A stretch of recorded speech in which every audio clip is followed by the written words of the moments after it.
Scene में हम briar और फीफी को साथ में देखते हैं, जहाँ पर ब्रायर फीफी को आग में पकाए गए मशरूम खाने के लिए देता है। फीफी उस मशरूम को खाकर बहुत खुश होती है और ब्रायर को बताती है कि उसके साथी उसे कमजोर कहकर बुलाते हैं, लेकिन हिम्मत का फल खाने के बाद वो जंगल की सबसे बहादुर भेड़िया बन जाएगी। और इसके बाद वो ब्रायर को अपने साथ एक बड़े से पेड़ के ऊपर ले आती है, जहाँ से ड्रैगन बर्ड का ट्री साफ साफ दिखाई दे रहा था।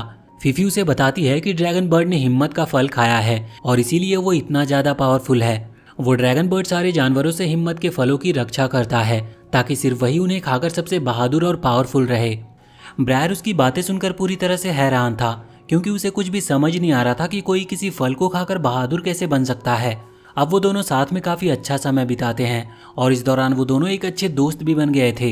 एक दिन ब्रायर और फीफी जब नदी से पानी पी रहे होते हैं तो उन्हें किसी छोटे बच्चे के चिल्लाने की आवाज सुनाई देती है और वो दोनों उसकी आवाज सुनकर तेजी से उसकी तरफ भागते हैं। अगले सीन में हम एक छोटी बच्ची को कुछ खूंखार भेड़ियों से बचकर भागते हुए देखते हैं, लेकिन सामने गहरी खाई होने की वजह से वो छोटी लड़की आगे नहीं भाग सकती थी और भेड़िए उसे मारने के लिए उसकी तरफ बढ़ना शुरू कर देते हैं। पर तब तक वहां पर ब्रायर भी आ गया था, जो उन भेड़ियों पर हमला करके छोटी बच्ची को बचाने की कोशिश करने लगता है। कुछ समय के बाद वहां पर भेड़ियों का लीडर भी आ जाता है, जो अपने साथियों को ब्रायर पर हमला करने का ऑर्डर देता है और छोटी लड़की पर हमला करके उसे खाई में नीचे फेंक देता है। लेकिन छोटी लड़की पेड़ की लताओं को नीचे पकड़कर नीचे गिरने से बच जाती है और फीफी ने उन लताओं को पकड़ के रखा था।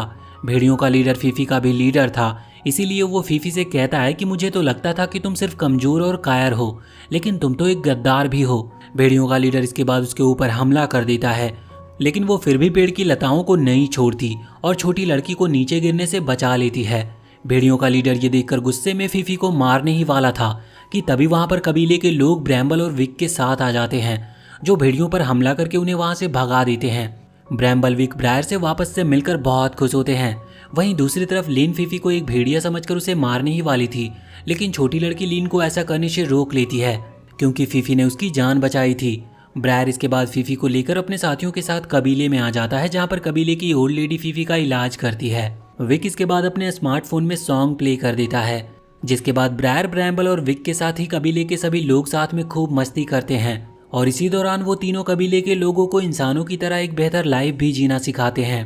उन तीनों के साथ कबीले के लोग काफी खुश थे और वो खूब मस्ती कर रहे थे, लेकिन जल्दी विक की स्मार्टफोन की बैटरी खत्म होने की वजह से वो ऑफ हो जाती है।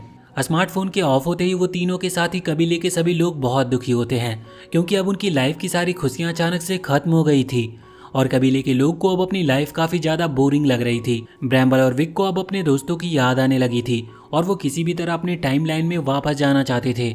इसके बाद वो सभी ब्रायर और फीफी के साथ हिम्मत का उस फल को हासिल करने के लिए निकल पड़ते हैं, क्योंकि फीफी को हिम्मत का फल दिलाने के बाद वो सभी उस गुफा की मदद से टेलीपोर्ट होकर अपने टाइमलाइन में वापस चले जाएंगे, जिस गुफा से होकर वो इस टाइमलाइन में आए थे। अगले सीन में हम उस बेबी पिग को देखते हैं, जो फ्लावर को हासिल करने के दौरान ब्रैम्बल से टकराया था।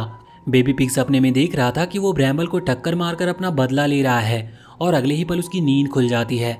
वो देखता है कि ब्रैम्बल सच में अपने साथियों के साथ सामने से जा रहा था। ब्रैम्बल को अपने सामने से जाता हुआ देखकर वो बेबी पिग गुस्से से उसे टक्कर मारने के लिए उसका पीछा करने लगता है और उस दौरान उसे जंगल में काफी मुश्किलों का सामना भी करना पड़ता है, जैसे कि शिकारी मगरमच्छ और मांसाहारी पेड़ पौधे। लेकिन बेबी पिग उन सभी को हराकर उस जगह पर पहुंच जाता है जहां पर ब्रैम्बल एक वोल्केनो से निकलने वाले धुएं को देख रहा था। लेकिन समय रहते ही ब्रायर के बुलाने पर ब्रैम्बल उस जगह से हट जाता और बेबी पिग उस जगह पर फंस जाता है, जिससे वोल्केनो से निकलने वाला सारा धुआं उस बेबी पिग के अंदर चला जाता है और उसके निकलने से बेबी पिग अब हवा में उड़ने लगा था।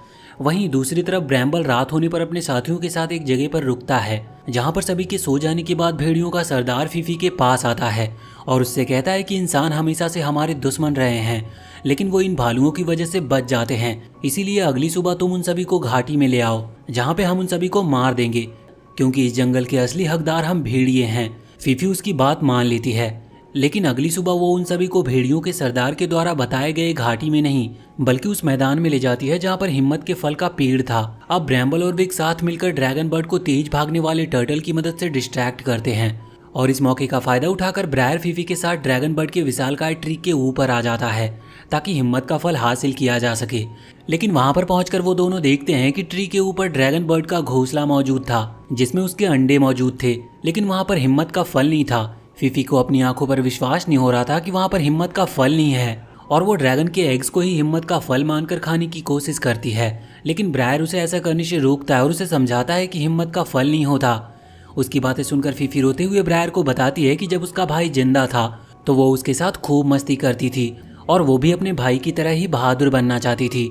उसका भाई अक्सर उसे हिम्मत के फल के बारे में बताया करता था, जिसे खाने के बाद कोई भी बहादुर बन सकता है। एक दिन फीफी जब एक हिरन के बच्चे का शिकार कर रही थी तो वो उसे मार नहीं पाती है और उसे वहां से जाने देती है। हिरन का बच्चा जाने के दौरान चट्टान से टकरा जाता है, जिससे पहाड़ी के ऊपर की चट्टान नीचे गिरने लगती है। लेकिन अब इससे पहले कि वो चट्टान के नीचे दबने की वजह से मारी जाती, वहां पर फीफी का भाई आ गया, जिसने उसकी जान बचाने के लिए अपनी जान दे दी। इसके बाद वो ब्रायर से पूछती है कि उसे बहादुर बनने के लिए क्या करना चाहिए। इस पर ब्रायर फीफी को बताता है कि जब बचपन में उसकी मॉम उसे छोड़कर चली गई तो उसे अपने भाई ब्रैम्बल के लिए बहादुर बनना पड़ा और वो अपने भाई के लिए कुछ भी कर सकता है। ब्रायर उसे समझाता है कि एक दिन तुम्हें पता चल जाएगा कि तुम कितनी बहादुर हो। अब वहीं वोल्केनो में विस्फोट होना शुरू हो जाता है, जिससे वोल्केनो के आसपास वाले जंगल के सारे जानवर अपनी जान बचाकर वहां से भागने लगे थे और ड्रैगन बर्ड भी अपना घोंसला लेकर वहां से आसमान में उड़ जाता है। फीफी ब्रायर को बताती है कि बटरफ्लाई गुफा कुछ ही दूर पर है। इसके बाद वो फीफी से विदा लेकर ब्रैम्बल और विक के साथ जंगली जानवरों से बचते हुए तेजी से बटरफ्लाई गुफा की तरफ बढ़ने लगता है। रास्ते में भेड़ियों का लीडर अपने साथी भेड़ियों के साथ उन तीनों को चारों तरफ से घेर लेता है। उन्हें मुसीबत में देखकर वहां पर फीफी भी आ जाती है, जो अपने लीडर से उन्हें छोड़ देने को कहती है। भेड़ियों का लीडर इसके लिए बिल्कुल भी तैयार नहीं था और अब वो उनके साथ फीफी को भी मार देना चाहता था। लेकिन अब वहां पर आदिवासी कबीले के लोग भी आ जाते हैं, जो भेड़ियों के ऊपर हमला करना स्टार्ट कर देते हैं। वो तीनों अपने आदिवासी साथियों के साथ मिलकर भेड़ियों से लड़ते हैं और उनके बीच में एक खतरनाक फाइट होती है। अब तक वहां पर बेबी पिग भी आ गया था, जो ब्रैम्बल को अपने सामने देखकर बहुत खुश था। लेकिन अगले ही पल वोल्केनो में एक जोरदार ब्लास्ट होता है, जिससे निकले आग के गोले आसमान में उड़ते हुए नीचे जमीन पर गिरने लगते हैं। आसमान से आग के गोले को गिरता देखकर सभी अपनी जान बचाकर वहां से भागते हैं। लेकिन इस दौरान आसमान से गिरने वाले बड़े आग के गोलों की वजह से पहाड़ दो हिस्सों में टूट जाता है, जिसमें एक हिस्से पर ब्रायर, ब्रैम्बल, विक और फीफी के साथ ही भेड़ियों का लीडर और उसके साथी मौजूद थे, और वहीं दूसरी तरफ सबसे छोटे पहाड़ के टूटे हुए हिस्से पर आदिवासी लोग कुछ भेड़ियों के साथ फंसे थे और अब पहाड़ का वो हिस्सा तेजी से नीचे गिरने वाला था। वो तीनों ये देखकर अपने वाले पहाड़ी के किनारे पर मौजूद पेड़ को काटकर बीच में एक पुल बनाने का डिसाइड करते हैं, ताकि वो अपने साथियों को बचा सके। अब भेड़िए भी अपने लीडर के कहने पर उनके ऊपर हमला करने के लिए आगे बढ़ रहे थे, जिन्हें देखकर ब्रायर उन्हें रोकने का डिसाइड करता है और इस दौरान ब्रैम्बल और विक मिलकर उस पेड़ को काटने की कोशिश करते हैं। ब्रायर अकेले ही भेड़ियों से फाइट कर रहा था और उन्हें बुरी तरह से मारता है। अब वोल्केनो में एक बार फिर से ब्लास्ट होता है, जिससे आसमान से बहुत सारे आग के गोले फिर से नीचे गिरने लगते हैं, जिससे आदिवासियों की छोटी पहाड़ी और भी बुरी तरह से टूटकर नीचे गिरने लगती है। उसी दौरान एक आग का गोला जब आदिवासियों के ऊपर गिरने वाला था तो डेविड उस आग के गोले को अपने पावरफुल पंच से कई हिस्सों में तोड़कर अपने साथियों को बचा लेता है। लीन ये देखकर बहुत खुश होती है, क्योंकि अब उसे अपना साथी मिल गया था। अब भेड़िए ब्रायर के हमले से बचकर ब्रैम्बल और विक की तरफ तेजी से उन्हें मारने के लिए आगे बढ़ते हैं, और अब भेड़ियों का लीडर भी वहां पर आ गया था, जो ब्रैम्बल और विक पर हमला कर देता है, जिससे विक नीचे खाई में गिरने लगता है, लेकिन ब्रैम्बल उसे बचा लेता है। इस समय ब्रायर, ब्रैम्बल और विक भेड़ियों के कब्जे में थे और भेड़ियों का लीडर फीफी के पास जाकर उससे कहता है कि तुम एक कायर हो, और उसे नीचे खाई में गिराने की कोशिश भी करता है। उसी दौरान फीफी को ब्रायर और अपने भाई की बात याद आती है, जो अक्सर उससे कहा करते थे कि तुम बहादुर हो। इसके बाद वो पूरे जोश के साथ भेड़ियों के लीडर पर हमला करके उसे नीचे गिरा देती है, और अब ब्रायर भी भेड़ियों के कैद से आजाद होकर फीफी के साथ तेजी से आगे बढ़ने लगता है। भेड़ियों का लीडर ये देखकर अपने साथियों को उन्हें रोकने के लिए भेजता है और खुद भी उन्हें रोकने जाता है। अपने लीडर को ब्रायर की तरफ आगे बढ़ता देखकर फीफी उसे टक्कर मारकर खुद लीडर के साथ नीचे खाई में गिर जाती है और लीडर के साथ ही खुद भी मारी जाती है। ब्रायर ये देखकर बहुत दुखी होता है और आधे कटे हुए पेड़ को धक्का देकर नीचे गिरा देता है, जिससे दूसरी तरफ फंसे आदिवासी फैमिली और भेड़िए इस तरफ आ जाते हैं और उनकी जान बच जाती है। वहीं ब्रायर फीफी को खोकर काफ़ी ज़्यादा दुखी था, लेकिन वो देखता है कि फीफी अभी भी जिंदा थी, क्योंकि उसने खाई में गिरने से पहले एक पेड़ की डाली पकड़कर लटक गई थी।